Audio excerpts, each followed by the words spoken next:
Et puis, il y aura ce qu'on passe pour ce téléphone, il a une marque chinoise. Il a une Itel. Na somba ngo na maison ba koma Itel. Ba sa ila ngo publicité na mur. Na sombi téléphone, boya ko yebisa ngai 4 ans après que téléphone les ai pirate, il faut na foutre lango $7. Est-ce que ceux qui na foutu $7 et comme original? Maman, monsieur Félix c'est qu'il na batune ba yakinde ko piller biso.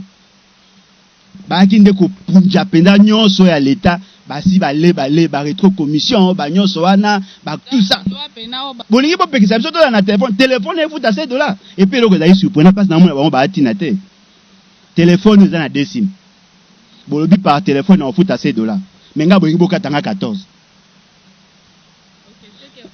Oh mais biso bato ba na posa ko yiba mbongo na niveau moko ko imagine te bokatinga 14 téléphone na somba ngo $20.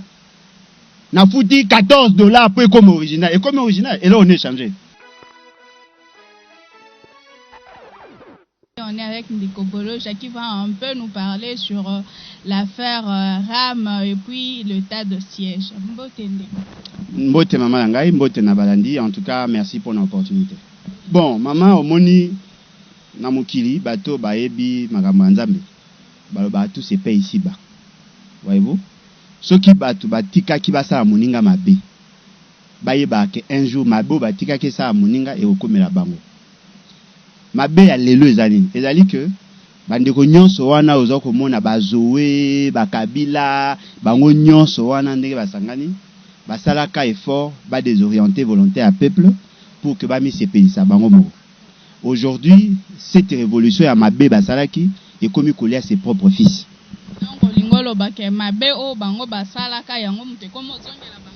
Non, bien évidemment. Comment voulez-vous? La Constitution vous dit, dans son article 5, que le peuple est souverain. Monsieur Kabila, dans son euphorie du pouvoir, a préféré que Zouabokondi a peuple à Salayango pour qu'après sa mouto yalingi. Félix Tshisekedi a été kabilocratiquement élu.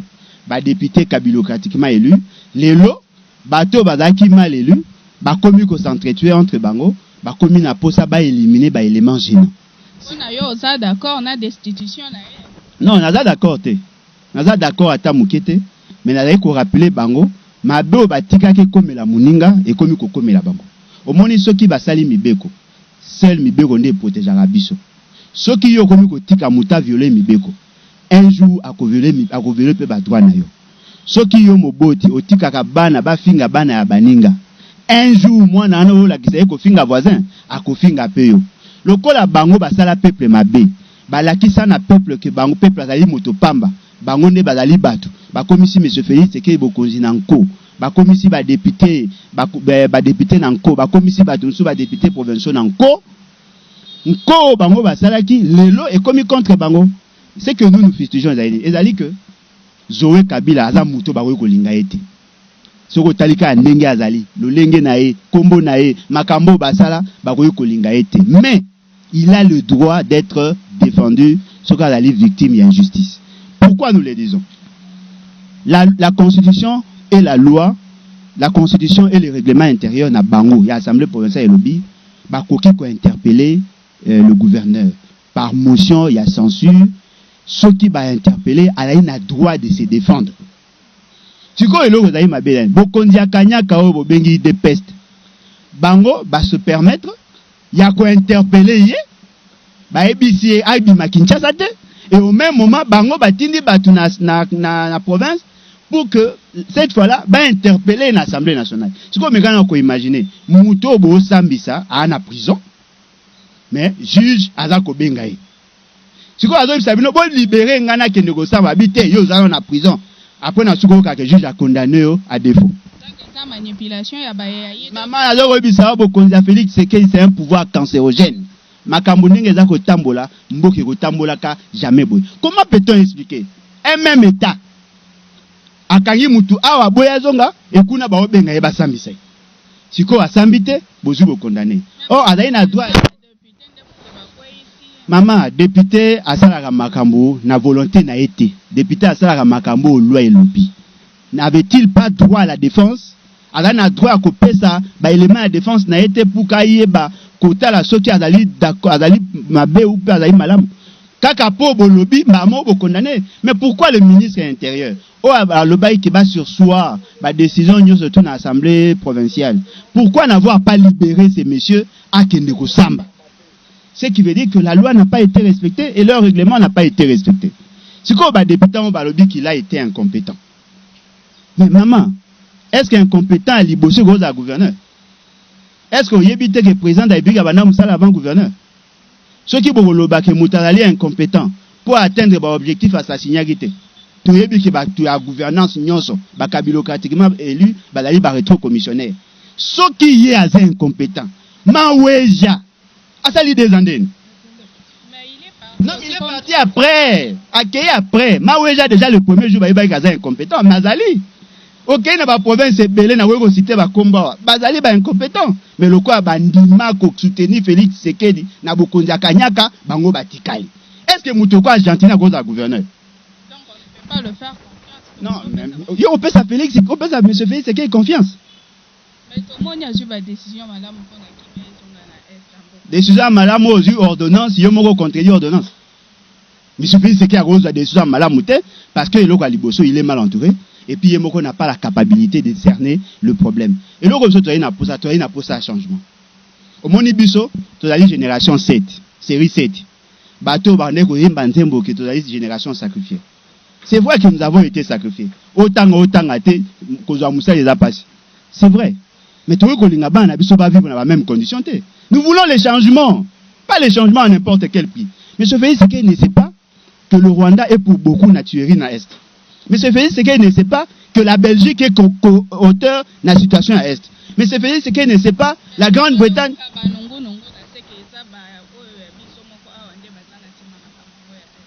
Maman, bao ya biso bazali ba bras séculiers baza ko sa la bango loko à main d'œuvre.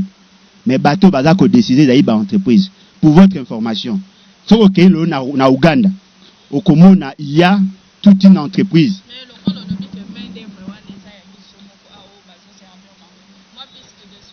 Puis c'est des solutions d'abord, M. Félix Tshisekedi à Lungwa.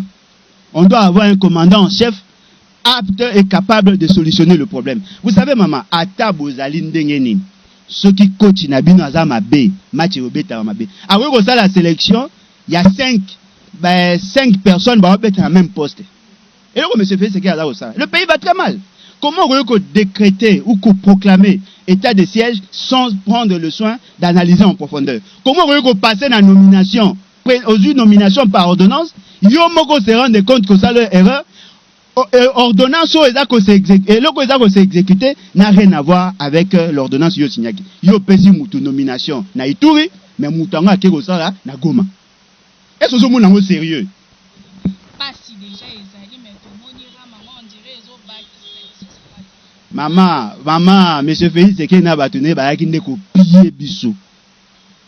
Bakinde ko punja penda nyonso ya l'état basi balé ba rétro commission ba nyonso wana ba tout ça maman na ba bendite ba obenda nyonso yo kaka mokonso afuti n'opéra taxi moko sur les chaussures parce que bango ba na posta bazwa ndembongo ba na posta ko rendre bino service. Est-ce que vous pouvez vous imaginer ce fameux ministre a créé RAM? J'espère que ça a été débattu dans le conseil des ministres. J'espère qu'à ce méta qui un projet de loi créant RAM. J'espère que ça a été débattu dans le niveau de l'Assemblée nationale, dans la plénière. J'espère que Kenaki na commission. J'espère que l'Assemblée nationale a adopté. J'espère que ça a été promulgué par la loi, par M. Félix Tshisekedi qui assure la fonction de président. Est-ce que c'est dans le journal officiel? Comment peut-on instituer une taxe sur base de saut d'humeur? Et d'aller ponctionner, kata na mbongo ya batu. Maman toza déjà un problème. Et puis il y aura ce qu'on passe buzo ba bango ezobima. Ce téléphone, il a une marque chinoise. Il a une Itel. Na somba ngo na maison ba koma Itel. Ba sa ila ngo publicité na mur. Na sombi téléphone, boya ko yebisa ngai 4 ans après que téléphone les ai pirate, il faut na foutre la ngo $7. Est-ce que ceux qui na foutu $7 et comme original? Ah, maman, attendez. Vous savez que l'État, en tant que sujet du droit international, a signé la convention internationale. Dans ces conventions internationales, et Pékin Sami Koko de la frontière, contrefaçon. Cela veut dire quoi?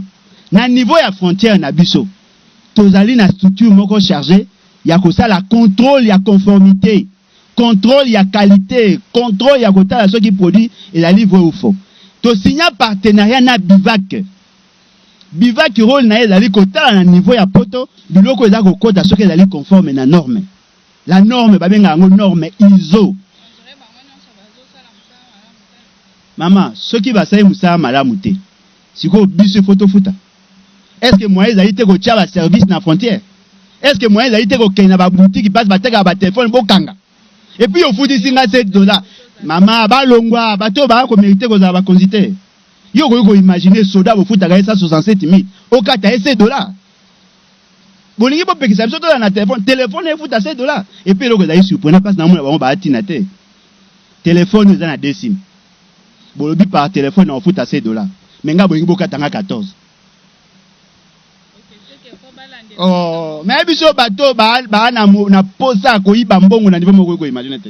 Boka tinga 14, téléphone na somba ngo $20. Na fouti $14 pour comme original et comme original et là on est changé. Donc il faut ba zongela ba expliquer biso. Maman, soko to na posa ba expliquer te. Monsieur Félix c'est que na batune ba o mériter ko za kuna te. Et là, il na biso ça article 64. Bonjour monsieur Félix, c'est qu'il y a une association na tout botier ba on libanda. Il faut tous dans la bakonzo ba sérieux. Maman, eza pasi ofani na ndako na obo mutu moka lekelo esprit akati ombongo sans koyeba. Na dingi na benga na activer internet. Bazo bisangai compte na yo eza négatif. Compte ram na eza négatif. J'ai pas compris. Na sombi susu, na té susu mbongo na réseau mususu. Même chose. J'étais maintenant obligé d'acheter les unités. Ceux qui ont acheté les unités, bah fonctionner ceux qui 1.75, ceux qui combien de $, ne va autoriser nga na fungola internet. Mais est-ce qu'il n'y avait pas moyen? Si vous avez besoin d'argent, est-ce que vous ne savez pas que dans la na mbongo to somba ba unité, ba katarabiso 16% na compte à TVA? Est-ce qu'il n'y avait pas moyen de na côté na clé de répartition une quantité d'argent pour ça ba aventure na bino? Et ça soni maman na zo bisayo. Soki bozai na ba konzo bazalo ko bango boyebite quand est-ce que comment on est AVC ko la bino parce que bango ba ba scandale okola mugaka na tongo oh non voilà le lobo ko bimate covid la mugaka na tongo oh non voilà état d'urgence okoma kuna oh non voilà état de siège et puis yemo ga kata sonité au signer loko yomoro au changer ce qui veut dire que vous n'avez pas pris le soin de bien réfléchir ya on to ba bango bo. La constitution vous dit vous avez le droit de démissionner. Pardon, vous démissionner. Vous avez mérité que vous avez vie est comme il passe, maman. Ok, na wenzo pesi, maman, opesi moi si bon na wenze, moi ça rozonga mutu passe. Et loko ayebaki zaka, to somba ba bidon à mafuta à 5 litres, na $5 et comme $10. Et mati est en francs et en dollars. Et au tonnerre au somba à 1200, le commis 3000. C'est-à-dire que loko moko ya malonga ezate. Ba otinde ya biso courant phase. Nena olo babo tous mes chargeurs et baby. Lobby, phase. Maï et yaga 2 fois par semaine. Insécurité, ils ont battre le plein. Nisala, ils ont sécurité. Akayaka ba my god comme ça ba escroquer ba to mbongo. Et le londe to zali boy to aka na misu na biso ya kolela. Yango tolobi peuple congolais téléma. On n'est pas obligé de vivre avec ces pouvoirs cancérogènes. Il est temps que bo téléma, bo tika kolala. Merci maman.